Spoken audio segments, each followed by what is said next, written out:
Chapter 29 220 Punches.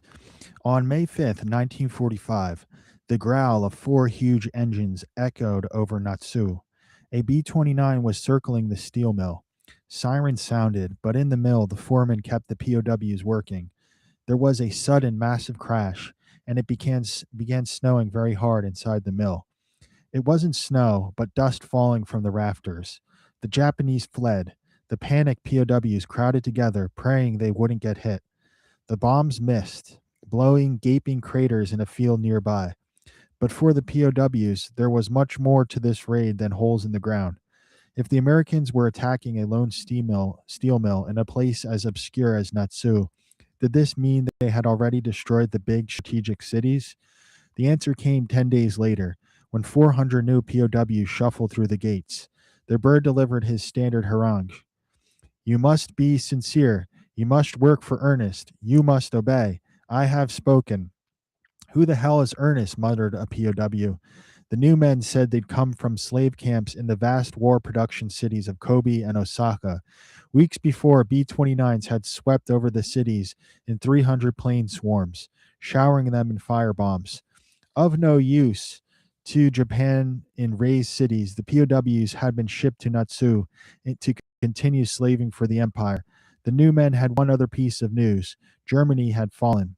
The whole weight of the Allies was now thrown against Japan. By June, Louis's leg was healed enough for him to walk, and he was sent back to slavery. He was growing sicker. When he begged for rest while burning with 103-degree fever, the bird refused. One day, Louis was shoveling on a barge when the foreman discovered fish was missing from the galley. If the thieves didn't turn themselves in, he said, he'd report it to the bird. The culprits confessed, but the foreman, suspecting more men were involved, told the bird anyway. The bird called the work party out and ordered the thieves to stand in front. He then yanked out Wade, Tinker, Louis, and two other officers. These officers, he said, were responsible for the thieves' acts. His punishment? Each enlisted man would punch each officer and thief in the face with maximum force. The chosen men were horrified. There were some 100 enlisted men. Any POW who refused to punch the chosen men, the bird said, would also be beaten. The enlisted men had no choice. At first, some hit softly, but they were immediately clubbed by the guards, then set upon the birds, screeching at them and forcing them to hit their victims more and more. Louis began whispering to each man just to do it, and hit hard.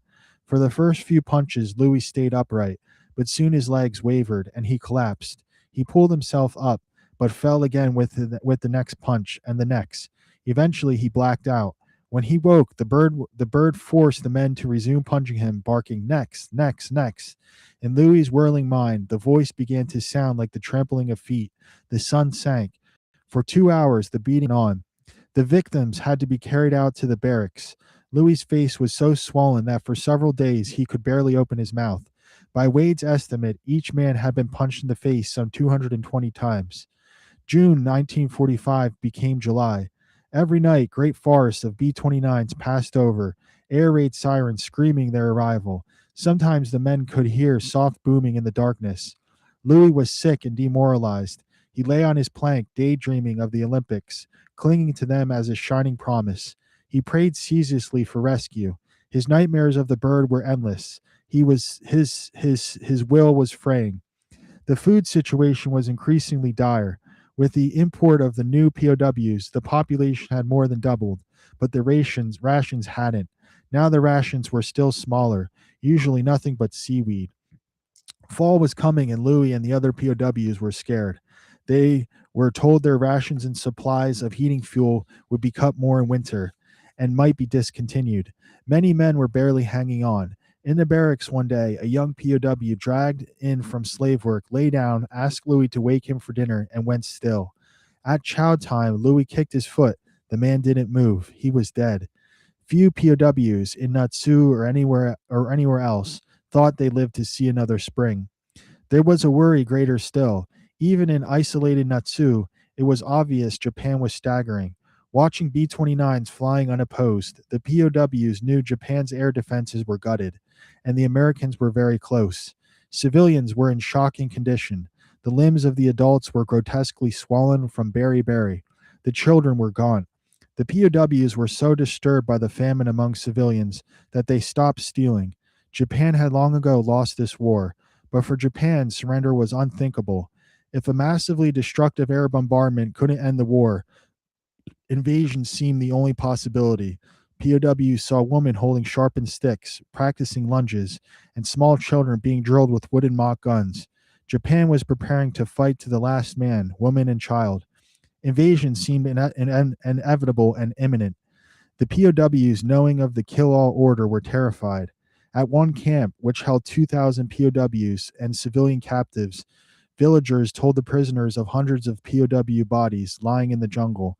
A notoriously sadistic camp official began speaking of his sympathy for the POWs and how they'd soon be taken to a new camp where there was ample food, medical care, and no more slavery. The POWs knew it was a lie. In the camp office sat written orders for all captives to be liquidated on September 15th. Women and children would be poisoned. Civilian men would be shot. The sick would be bayoneted. The 500 POWs would be marched into the jungle, shot and burned. At camps across Japan, things looked just as ominous. At Amori, some Japanese warned the POWs that plans were set for prisoners to be shot. At other camps, machine guns and barrels of accelerant were brought in, and POWs' dog tags were confiscated in an apparent effort to not leave any traces. Prisoners were ordered to dig mysterious tunnels, and at several camps, friendly guards warned POWs that mines, ditches, and tunnels were going to be used as death chambers. At Phil and Fred Garrett's camp, officials suddenly announced that American POWs were being moved to a pleasant new camp for their safety. The men were taken by train across Japan through rivers of refugees and charred cities. The air smelled of burned bodies. After dark, they reached a remote area and were told to walk up a trail winding up a mountain. In a crashing rainstorm, they climbed for hours. Garrett, his stump still unhealed, labored on his crutches, and the guards wouldn't allow anyone to help him. The Japanese drove the group on for 11 miles. Men fainted from exhaustion. At 2 a.m., they reached a collection of wooden shacks high on the mountain. There they collapsed. This was their new camp, Rakarashi. No one explained why they'd be taken to a place so remote. The POW physician looked around and came to a conclusion. They'll kill us here. At Natsu, officials announced that POWs would soon be taken into the mountains to protect them from air raids. The guards told a different story, saying the army had issued orders to kill the POWs in August. This might have been dismissed as a lie, but a friendly civilian warned that an execution date was set. The same date was reportedly mentioned to prisoners in at least 2 other camps. All Natsu POWs, the civilian said, would be killed on August 22nd. That's the end of chapter 29. We'll get to chapter 30.